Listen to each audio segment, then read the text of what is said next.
नमस्कार दोस्तों, राधे राधे, जय श्री कृष्णा।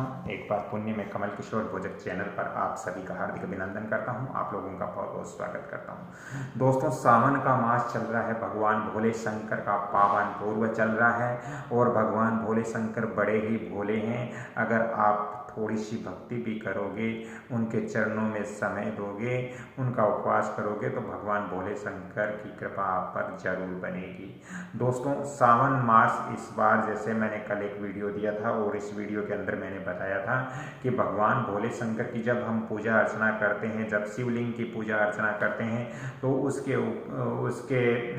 जो अर्पित करते हैं, जो सामग्री चढ़ाते हैं, जो सामग्री अर्पित करते हैं, उस सामग्री में क्या क्या नहीं होना चाहिए।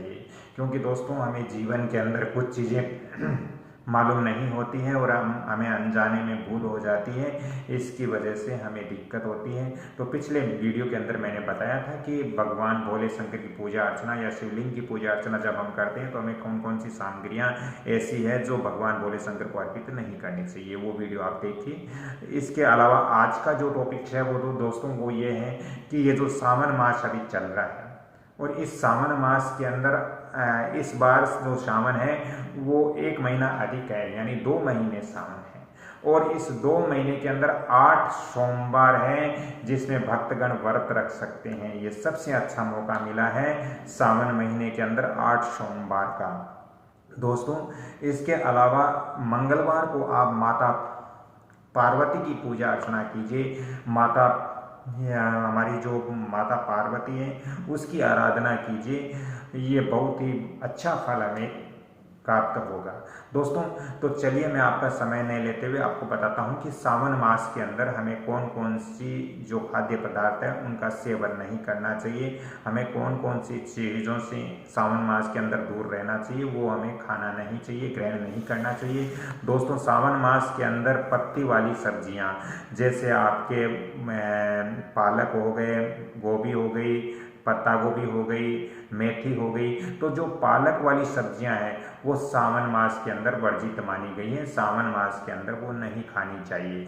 दोस्तों, इसके अलावा नमक का भी विशेष तौर से ध्यान रखें। जब आप भोले शंकर का व्रत कर रहे हो तो आपको मार्केट या बाजार के अंदर सेंधा नमक आता है, वो सेंधा नमक ही काम में लें। इसके अलावा जो साधारण नमक है वो आपको नहीं खाना चाहिए। दोस्तों, इसके साथ ही लहसुन और प्याज का भी हमें ध्यान रखना चाहिए। लहसुन और प्याज हमें सावन के महीने में भूल कर भी नहीं खाना चाहिए। दोस्तों, इसके अलावा सुपारी और गुड़ का भी हमें ख्याल रखना चाहिए। सावन महीने के अंदर सुपारी और गुड़ भी वर्जित माना गया है, ये भी हमें सावन महीने के अंदर नहीं खाना चाहिए।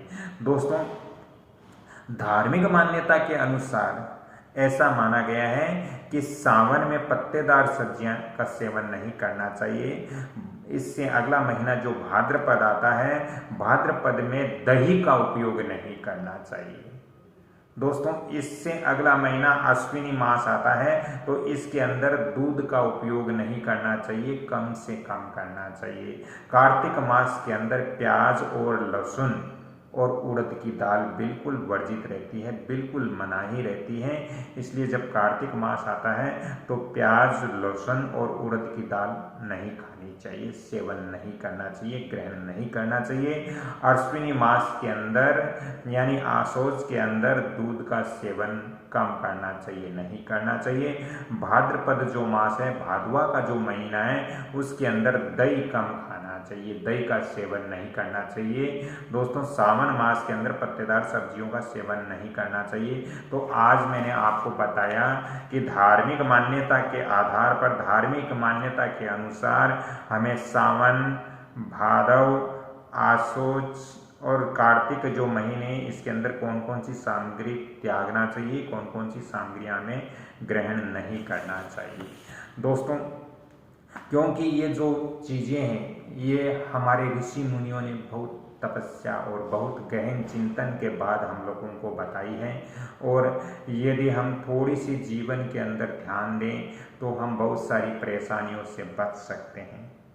दोस्तों, वैसे भक्ति मन से होती है, भक्ति कई तरह की होती है। दोस्तों, भक्ति मन से की जाती है। मन से की हुई भक्ति बहुत अच्छी होती है। मन से की हुई भक्ति की पुकार स्वयं भगवान जल्दी ही सुन लेते हैं। इसलिए जब भी आप भक्ति करो तो मन से करो। दोस्तों, बहुत सारे लोगों को मैं देखता हूँ कि जब पूजा अर्चना करते हैं तो वो पूजा अर्चना बिल्कुल भगवान की जो मूर्त है, भगवान की जो मूर्ति है, जो तस्वीर है, उसके बिल्कुल सामने ठीक आसन लगा करके बैठते हैं और फिर वो भगवान का नाम लेते हैं, पूजा अर्चना करते हैं। दोस्तों, इससे क्या होता है? इससे ये होता है कि ईश्वर का आशीर्वाद प्राप्त नहीं होता है। जैसे हमारे घर या कहीं भी मंदिर है तो उस मंदिर के सामने जो मंदिर में जो मूर्ति रखी हुई है, मूर्ति के ठीक सामने बैठ करके हमें आराधना नहीं करनी चाहिए, पूजा नहीं करनी चाहिए। उससे थोड़ा सा दायां या बायां बैठकर हमें पूजन करना चाहिए, क्योंकि बीच का रास्ता खुला रखना चाहिए। और हो सके तो आपका मुख, यदि आपको ज्ञान की प्राप्ति चाहिए तो आपका मुख उत्तर दिशा में रहना चाहिए। जिस समय आप पूजा अर्चना कर रहे हो, जिस समय आप ध्यान कर रहे हो, जिस समय आप अपने ईश्वर की आराधना कर रहे हो।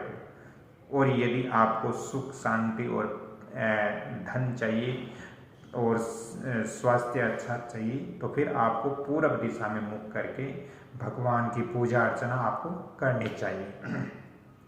दोस्तों, ये वीडियो मेरा लंबा हो जाएगा। अगले वीडियो में फिर मैं आपसे एक वास्तु और ज्योतिष का लेकर आता हूँ। तब तक के लिए मैं आप सभी से क्षमा चाहता हूँ। हाँ, यदि ज़्यादा ही आवश्यकता हो तो आप मेरे को फ़ोन कॉल्स कर सकते हो। मैं आपको फ़ोन नंबर भी दे रहा हूँ 7901718402। राधे राधे। अगली कड़ी में फिर मिलता हूँ, तब तक के लिए आपसे क्षमा चाहता हूँ।